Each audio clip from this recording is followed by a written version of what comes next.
Hello students, मैं हूं learning point. आज मैं आप लोगों को बताने वाला हूं कि ये केमिकल इक्वेशन को बैलेंस कैसे करते हैं। ये वीडियो मैं बहुत दिनों के बाद डाल रहा हूं। तो सबसे इजी वे है केमिकल इक्वेशन को बैलेंस करने का, बहुत इजी वे है। तो बहुत से लोग heat and trial method use करते हैं, जैसे कि यहाँ पे 2 लगा दे, यहाँ 3 लगा दे, यहाँ 6 लगा दे, तो केमिकल इक्वेशन बैलेंस हो जाएगा। लेकिन कभी कभी क्या होता है ना कि स्टूडेंट्स कंफ्यूज हो जाते हैं कि कैसे बैलेंस होगा, कहाँ एटॉमिक नंबर हैं। तो सॉरी। तो हम लोग क्या करेंगे, एक न्यू मेथड लाए हैं। एक न्यू मेथड है केमिकल इक्वेशन को बैलेंस करने का। जैसे कि यहाँ पे मैं ए बी और सी पुट करूंगा, तो आप लोगों का केमिकल इक्वेशन बहुत ही इजी तरीके से बैलेंस हो जाएगा। इसमें आप मैथ अगर आपकी थोड़ी सी अच्छी होगी तो केमिकल इक्वेशन बहुत ही अच्छा बैलेंस होगा और बैलेंस हो जाएगा। तो जैसे कि मैंने यहाँ पे ए लिख दिया, मैंने यहाँ बी लिख दिया और यहाँ सी लिख दिया। तो यहाँ पे उसके बाद एल एच एस ये साइड है, एल एच एस, और ये आर एच एस। तो एलएचएस साइड में Na जो है वो एक है, मतलब यहां कुछ नहीं, तो यहां 1 into a equal to 2। RHS side में जो 2 है, 2, जो सोडियम है वो 2 है, 2C। उसके बाद ऑक्सीजन, ऑक्सीजन में इस साइड एलएचएस में 2B है, 2 इंटू बी, इसको मल्टीप्लाई कर देंगे 2B। आरएचएस साइड में एक है, 1 इंटू सी, कुछ नहीं है तो 1 into C, 2B equal to सी।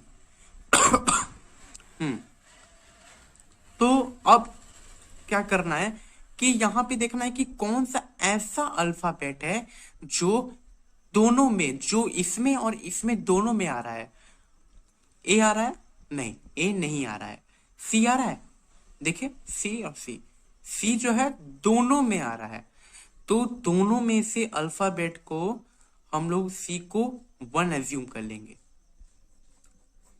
जो अल्फाबेट दोनों में आएगा उसको हम लोग 1 एज्यूम कर लेंगे। जैसे कि सी दोनों में आया तो हम लोगों ने 1 एज्यूम कर लिया। तो चलिए, ए का जो वैल्यू है वो 2 आ गया, ठीक है। सी 2 इंटू 1, सी का वैल्यू 1 एज्यूम किया है, ए का वैल्यू 2 आ गया, ठीक है।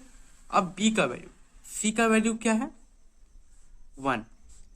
तो मैथ के अकॉर्डिंग ऐसे लिखे फ्रैक्शन में, b इक्वल टू 1/2।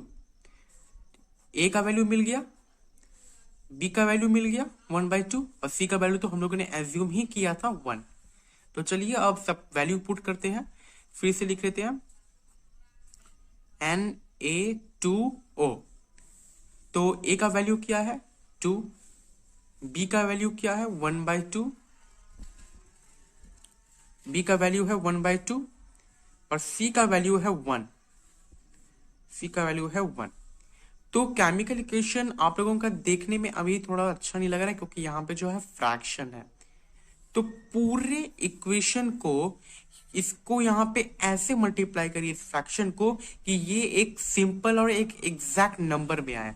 जैसे कि 1/2 है, तो 1/2 में ऐसा कौन सा नंबर मल्टीप्लाई करेंगे जो एग्जैक्ट नंबर आएगा? 2 मल्टीप्लाई करेंगे तो 2 कैंसिल हो जाएगा, 1 बचेगा। तो यहाँ पे पूरे इक्वेशन को 2 से मल्टीप्लाई कर दीजिए। तो 2 से यहाँ क्या हो गया?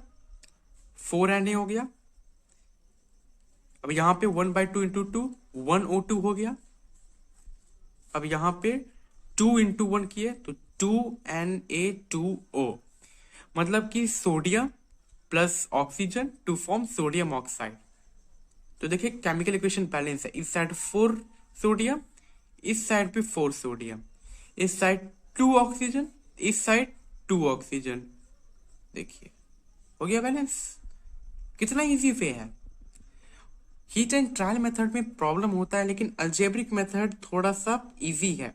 मैं रिकमेंड करूंगा कि अल्जेब्रिक मेथड ही यूज कीजिए, वो थोड़ा सा बेहतर रहेगा। तो चलिए दूसरा इक्वेशन हम लोग देख लेते हैं, ये वाला, potassium chlorate to form KCl plus O2। देखिए KClO3, KCl प्लस O2।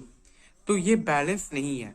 ये जो केमिकल इक्वेशन है ये अनबैलेंस्ड केमिकल इक्वेशन है, और अनबैलेंस्ड केमिकल इक्वेशन को हम लोग स्केलेटल केमिकल इक्वेशन भी बोलते हैं। Skeletal chemical equation. तो चलिए इसको बैलेंस करते हैं, वही ए बी सी देखें, ए बी और सी। तो देखिए यहाँ LHS यहाँ देते हैं, LHS, और यहाँ RHS। तो LHS के साइड में जो पोटेशियम क्लोराइड है वो 1 है, और RHS साइड में भी 1 है, तो A equal to B। Oxygen क्या है यहाँ पे इस साइड में, ऑक्सीजन 3 है, तो 3 इंटू A, 3A। और यहाँ पे कितना है ऑक्सीजन, 2 इंटू C, 2C। ठीक है। अब मैंने आप लोगों को क्या कहा था, अल्फाबेट कॉमन क्या है, बी कॉमन है नहीं, ए, हाँ ए कॉमन है, ए इस साइड भी आ रहा है, ए इस साइड भी आ रहा है। तो मैंने क्या कहा था, जो भी अल्फाबेट कॉमन आए तो 1 एज्यूम कर लीजिए अल्फाबेट को। तो बी का वैल्यू आ गया 1, बी का वैल्यू 1 आ गया। ठीक है। तो 2C इक्वल टू 3A। तो A का वैल्यू क्या है, 2C equal to 3 into 1, 2C equal to 3, C equal to 3/2 आ गया। C का वैल्यू आ गया, देखिए A का वैल्यू आ गया, B का वैल्यू आ गया, C का वैल्यू आ गया। अब चलिए पुट करते हैं, यहां मैंने लिख लिया KClO3 to form KCl plus O2। ठीक है। तो A का वैल्यू क्या है 1, B का वैल्यू क्या है 1, और C का वैल्यू है 3/2। तो हम लोगों ने 3/2 लिखा। तो मैंने क्या कहा था, फ्रैक्शन में आए तो कोई ऐसा नंबर मल्टीप्लाई कीजिए जो एग्जैक्ट नंबर दे। 3/2 में ऐसा कौन सा नंबर मल्टीप्लाई करेंगे जो एग्जैक्ट नंबर देगा, सिंपल, पूरे इक्वेशन को 2 से मल्टीप्लाई कर दीजिए। तो यहाँ पे 1 into 2, 2 KClO3 to form 2 KCl plus 3/2 into 2, 3O2। देखिए बैलेंस है, 2 KCl 2 KCl, 6 ऑक्सीजन 6 ऑक्सीजन। देखिए कितना इजी वे है बैलेंस करने का। तो ये जो अलजेब्रिक मेथड है, अगर आपको जो आसान लगता है ठीक है आप कर सकते हैं, लेकिन अलजेब्रिक मेथड में आपको सबसे ज्यादा रिकमेंड करूंगा, सबसे ज्यादा, कि अलजेब्रिक मेथड आप यूज कीजिए। एक और एग्जांपल हम लोग देखते हैं, एक और एग्जांपल हम लोग देख लेते हैं हाइड्रोजन पेरोक्साइड का, H2O2 to form H2O plus O2। ठीक है। ये अनबैलेंस्ड केमिकल इक्वेशन है। तो यहाँ पे A B C पुट कर देते हैं। H2 इस साइड कितना है 2A, LHS साइड में कितना है और RHS। LHS साइड में हाइड्रोजन है 2A, RHS साइड में हाइड्रोजन है 2B। ठीक है। ऑक्सीजन इस साइड में कितना है, LHS साइड में 2A, और RHS साइड में ऑक्सीजन है B प्लस 2C।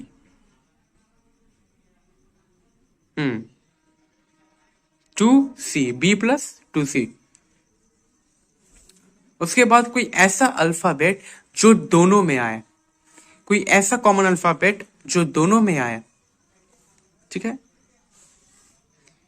A इसमें भी आ रहा है, B और B इसमें भी आ रहा है। तो A या B दोनों में से किसी को भी 1 एज्यूम कर लीजिए। मैंने B को एज्यूम कर लिया 1, let B equal to 1। So 2A equal to 2B, 2A equal to B का वैल्यू क्या है 1, 2A इक्वल टू 2, A का वैल्यू 2/2 1, तो A का वैल्यू आ गया 1, A का वैल्यू 1 आया। अब A का वैल्यू 1 आ गया, B का वैल्यू 1 है, अब C का वैल्यू चाहिए 2A B plus 2C। A का वैल्यू क्या है 2 इंटू 1, B का वैल्यू क्या है 1, 2C। 2 equal to 1 plus 2c। तो 1 को इधर ला देते हैं तो माइनस में हो जाएगा 2c। 1 equal to 2c, c का वैल्यू 1/2। देखिए a का वैल्यू आ गया, b का वैल्यू हम लोगों ने 1 ही एज्यूम किया था, c का वैल्यू हम लोगों ने अभी जस्ट निकाला 1/2। तो चलिए पुट करते हैं H2O2 to form H2O plus O2। ठीक है, तो a का वैल्यू क्या है 1, b का वैल्यू क्या है 1, c का वैल्यू क्या है 1/2। अभी भी फ्रैक्शन में आया है, तो कोई ऐसा नंबर मल्टीप्लाई कीजिए जो दोनों में जो एग्जैक्ट नंबर दे। 2 मल्टीप्लाई कीजिए, 2H2O2 to form H2O, sorry 2H2O यहाँ पे होगा प्लस O2। देख लीजिए केमिकल इक्वेशन बैलेंस्ड है। 2H2 यहाँ 4H है, यहाँ पे भी 4H है, यहाँ पे 4 हाइड्रोजन है, यहाँ पे 2 हाइड्रोजन इधर, 2 हाइड्रोजन इधर, मतलब कि 2 + 2 4। 2 ऑक्सीजन है, 2 ऑक्सीजन है, देखिए 2 ऑक्सीजन 2 ऑक्सीजन, 4 ऑक्सीजन, इस साइड भी 4 ऑक्सीजन। तो hence chemical equation is balanced. कितना सिंपल वे है केमिकल इक्वेशन को बैलेंस करने का।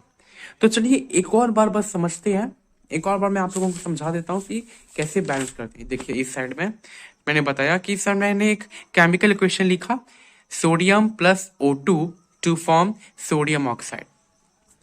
तो यहाँ पे LHS साइड में सोडियम A है, A इक्वल टू 2, इस side 2C, A equal to 2C। Oxygen LHS और RHS साइड में कितना है मैंने वो लिख दिया, 2B इक्वल टू C।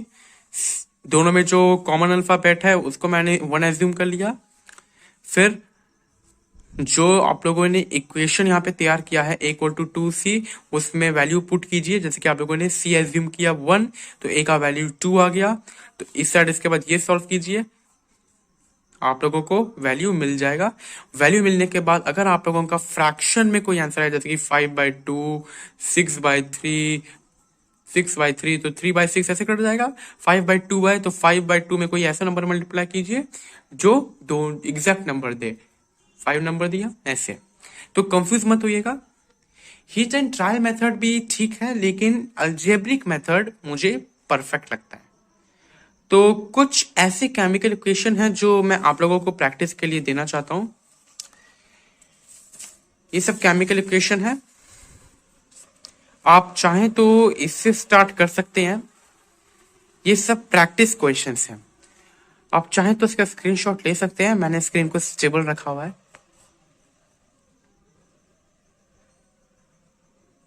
ठीक है। उम्मीद करता हूं आप लोगों को ये वीडियो अच्छा लगा होगा। इसका स्क्रीनशॉट ले लीजिए ताकि आप लोग इसको प्रैक्टिस कर सकें। इस वीडियो में बस इतना ही, अब हम लोग नेक्स्ट वीडियो में मिलते हैं। अगर आप लोग को कोई भी डाउट हो तो आप मुझे कमेंट में मैसेज कर सकते हैं, मैं सबके कमेंट का रिप्लाई देता हूं। केमिकल इक्वेशन बैलेंस करने का अलजेब्रिक मेथड ही बेस्ट है। तो चलिए आज वीडियो में बस इतना ही, मिलते हैं अगली वीडियो में।